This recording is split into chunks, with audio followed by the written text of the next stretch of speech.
Season অনুযায়ী সব সবজিই খেতে হয়, আমাদের শরীরের জন্য ভীষণ উপকারী। কিন্তু একই রকম সবজি খেতে কিন্তু একেবারে ভালো লাগে না। একটু অন্যরকম করে সবজি যদি রান্না করা হয় তাহলে সেই সবজিগুলো খেতে অনেকটাই ভালো লাগে আর খাবারের স্বাদ। আজকে দারুণ স্বাদের একটা চিচিঙ্গা রেসিপি আপনাদের সাথে শেয়ার করব।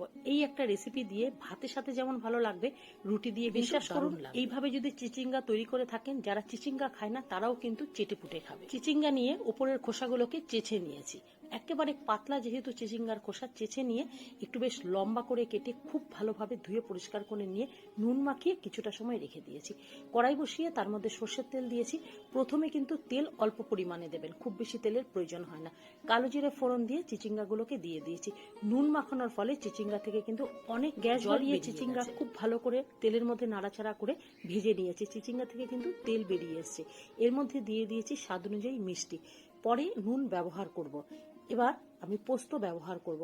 যে কোনো রান্নাতেই পোস্ত যদি শিলে বেটে নেন সেই পোস্ত খেতে ভালো লাগে। বেটে নেওয়া পোস্ত চিচিঙ্গার মধ্যে দিয়ে দিয়েছি। নিজেদের পছন্দ মতন করে পোস্ত ব্যবহার করবেন, যদি একটু বেশি পোস্ত দেন খেতে কিন্তু দারুণ লাগবে। এর মধ্যে পোস্ত দিয়ে খুব ভালো করে পোস্ত চিচিঙ্গার সাথে মিলিয়ে দেওয়ার পরে গ্যাস কমিয়ে দিয়ে ঢাকা দিয়ে রেখে দেবো। চিচিঙ্গা আরো সেদ্ধ হওয়ার বাকি আছে, সেটুকুনি গ্যাস কমিয়ে কিছুটা সময় চিচিঙ্গা রান্না করে নিয়েছি। এই রান্নাটা কিন্তু একটু ভাজা ভাজা হবে। এখানে চিচিঙ্গা খুব ভালোভাবে কিন্তু সেদ্ধ হয়ে গেছে আর তেল বেরিয়ে এসছে। এই সময় আমি এখানে দিয়ে দিলাম কাঁচা লঙ্কা বাটা। নিজেদের স্বাদ মতন আপনারা কাঁচা লঙ্কা বাটা ব্যবহার করবেন। আর দিয়ে দিলাম কাঁচা সর্ষের তেল।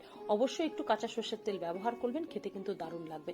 কাঁচা সর্ষের তেল, কাঁচা লঙ্কা বাটা খুব ভালোভাবে নাড়াচাড়া করে নিয়ে আবারও কিন্তু ঢাকা দিয়ে কিছুটা সময় রান্না করে নেব। এখানে আবারও কিছুটা সময় রান্না করে নিয়েছি। প্রয়োজনে আপনারা খুন্তি দিয়ে একটু ভাঙাচোরাও করে নিতে পারেন। রান্নাটা কিন্তু একেবারে ঝুরঝুরে হবে, তেল বেরিয়ে আসবে।